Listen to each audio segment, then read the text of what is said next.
अस्सलाम वालेकुम वरहमतुल्लाहि वबरकातुहू। उम्मीद करता हूँ आप सब खैरियत से होंगे और आपके घरों पे भी खैर होगी।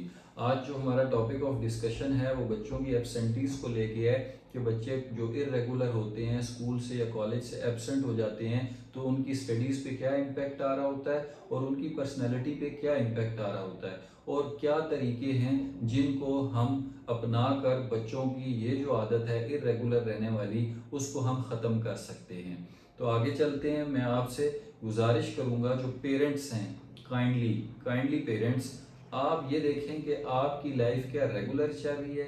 आपके जो मामलात हैं, जो आपकी लायबिलिटीज़ हैं, रिस्पॉन्सिबिलिटीज़ हैं, उनको आप रेगुलर बेसिस के ऊपर निभा रहे हैं। अगर तो आप निभा रहे हैं तो फिर आप फील करेंगे कि आपके बच्चों ने भी यही चीज़ सीखी होगी। आपके बच्चे भी डेली स्कूल आएंगे, आपके बच्चों में एहसास ज़िम्मेदारी होगा कि मैंने स्कूल का या कॉलेज का काम करना है। लेकिन अगर आप अपनी ज़िंदगी में इर्रेगुलर हैं तो बच्चे ने ना चाहते हुए भी आपसे वही चीज़ें सीखी होंगी। आप चाहते हैं कि आपके बच्चे रेगुलर हों, लेकिन आप खुद इर्रेगुलर हैं, तो फिर मादरत के साथ बच्चे आपके इर्रेगुलरिटी सीखेंगे, क्योंकि वो देख रहे हैं। बच्चा सबसे पहले जो चीज़ सीखता है वो देख के सीखता है। ठीक है, जो भी चीज़ है, अगर बच्चे ने स्टार्टिंग में कोई वर्ड भी सीखा होगा तो पहले उसको देखा होगा, वो देख के उसने सीखा होगा कि ये ए लिखा हुआ है, ये बी लिखा हुआ है। तो इसी तरीके से वो जो इरेगुलरिटी या रेगुलरिटी है वो भी आपसे सीखेंगे। ये तो है पहली बात। दूसरी चीज़ ये है कि अगर किसी और वजह से बच्चा इरेगुलर हो गया है तो आप उसको कैसे रेगुलर बना सकते हैं। डांटना बच्चे को फिजिकल पनिश करना, ये हल नहीं है इस चीज़ का। आपने बच्चे को बड़े प्यार से इस चीज़ का इदराक कराना है, जिम्मेदारी का एहसास दिलाना है कि आपने बेटा छुट्टी नहीं करनी है। अगर आप छुट्टी करेंगे तो आपका क्या क्या लॉस होगा। जो आज का काम है अगर वो आपका रह जाएगा तो इट्स मीन आगे आने वाले काम में भी आपकी ग्रिप जो है वो ढीली पड़ जाएगी, कमज़ोर हो जाएगी। वजह यह है कि जब आपका कॉन्सेप्ट ही बिल्ड नहीं होगा, हो सकता है आज के दिन में टीचर ने कॉन्सेप्ट दिया हो अपनी आगे की एक्सरसाइज करवाने के लिए, तो अगर आज का दिन आपका ज़ाया हो गया है तो फिर नेक्स्ट आपको कुछ समझ नहीं आने वाला। तो पेरेंट्स का काम है कि बच्चों को बड़े प्यार से, बड़े इखलाक से, अगर मेरा इखलाक अपने बच्चों के साथ अच्छा होगा तो डेफिनेटली फिर वो बच्चे यही सीख रहे हैं, उनका भी इखलाक अच्छा होगा। लेकिन अगर मैं खुद बदतमीज़ी से बात करूँगा तो फिर मुझे बताएं बच्चे क्या सीखेंगे। एक्सपेक्टेशन मेरी ये है कि बच्चे अच्छा इखलाक सीखें, लेकिन मैं उनको खुद क्या रोल मॉडल दे रहा हूँ। तो ये पेरेंट्स के लिए बड़ा इंपॉर्टेंट है, सबसे पहले खुद रेगुलर होना और उसके बाद अपने बच्चों में एहसास ज़िम्मेदारी करवाना बड़े प्यार से। फिर बात आ जाती है टीचर्स की। टीचर्स हमेशा से बच्चों के लिए, स्टूडेंट्स के लिए एक रोल मॉडल होते हैं। अगर टीचर की अपनी रूटीन ये है कि वो क्लास में नहीं आते, कभी आते हैं कभी नहीं आते हैं, वो इर्रेगुलर है, तो बच्चे भी फिर यही चीज़ें सीखेंगे। फिर आप उनको किस मुंह से कहेंगे कि बेटा आपने छुट्टी की थी।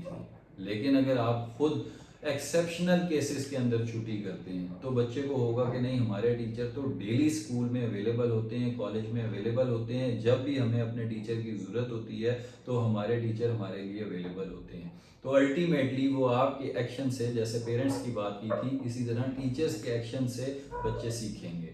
उसके बावजूद भी अगर आपको लगता है तो सेम जैसे कि पेरेंट्स ने बच्चों को बड़े प्यार से समझाना है, आपने भी बच्चों को प्यार से समझाना है।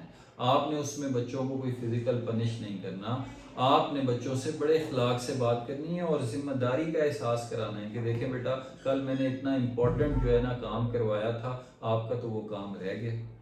चलें कोई बात नहीं, अब आप मुझसे वादा करें कि कल या आइंदा आपने छुट्टी नहीं करनी है। आए मैं आपको समझाता हूँ कि कल मैंने क्या पढ़ाया था। तो बच्चा ये देखेगा कि मेरे लिए सर जो हैं या जो मेरे टीचर हैं वो कितनी फ़िक्र कर रहे हैं, तो उसके दिल में फ़िक्र पैदा हो जाएगी। और फिर जिस अच्छे तरीके से आपने उसको समझाया होगा तो बच्चा आपकी बात का रिगार्ड भी करेगा। ज़रूरी नहीं है कि आपने उसको डांटना है, चीखना है, चिल्लाना है और उसको फिजिकल पनिश करना है तब जाकर वो आपकी बात मानेगा, ऐसा नहीं है। आपने बच्चे को मोटिवेट करना है, तो ये चीज़ उसकी पर्सनल ग्रूमिंग में शामिल हो जाएगी। जब बच्चा आपके स्कूल से या कॉलेज से पढ़ के निकलेगा तो उसके मार्क्स तो अच्छे होंगे, जो कि सब पेरेंट्स और टीचर्स की रिक्वायरमेंट होती है, لیکن اس کے ساتھ ساتھ اس کی جو پرسنالٹی ڈیولپ ہوئی ہوگی اس میں ریگولیرٹی بھی ساتھ شامل ہو چکی ہوگی. تو جب وہ ریگولر ہو جائے گا تو پھر زندگی میں وہ آگے جہاں بھی جائے گا وہ ریگولر ہی رہے گا. تو میں امید کرتا ہوں یہ دونوں ٹپس جو پیرنٹس اور ٹیچرز کے لیے ہیں آپ اس کو ضرور فالو کریں گے اپنی اپنی کلاسز میں, اور اس کے آگے سے کوئی بھی کلو آپ نہیں نکالیں گے کہ نہیں جی بچے تو سنتے ہی نہیں ہیں, یہ آپ نے کیا بات کر دی. آپ اس کو ایک ویک امپلیمنٹ کر کے دیکھیے گا اور پھر مجھے ضرور بتائیے گا کہ آپ کو فائدہ ہوا یا نہیں ہوا. اور آپ خود تھک نہ جایا کریں, پیرنٹس اور ٹیچرز اگر آپ لوگ تھک جائیں گے کہ میں نے ایک دفعہ کہہ دیا تھا چھٹی نہیں کرنی وہ پھر کر رہا ہے, یہ تو ہے ہی ایسا. پیرنٹ اور ٹیچر یہ کبھی نہیں تھکتے ہیں. بچہ اگر غلطی کرتا بھی ہے آپ اگین اس کو اچھے طریقے سے سمجھائیں, ٹھیک ہے. آپ جب اس کو اچھے طریقے سے سمجھائیں گے تو ایک نہ ایک دن اس بچے کے اندر یہ احساس ذمہ داری پیدا ہو جائے گا. جزاک اللہ, بہت شکریہ. السلام علیکم ورحمۃ اللہ وبرکاتہ.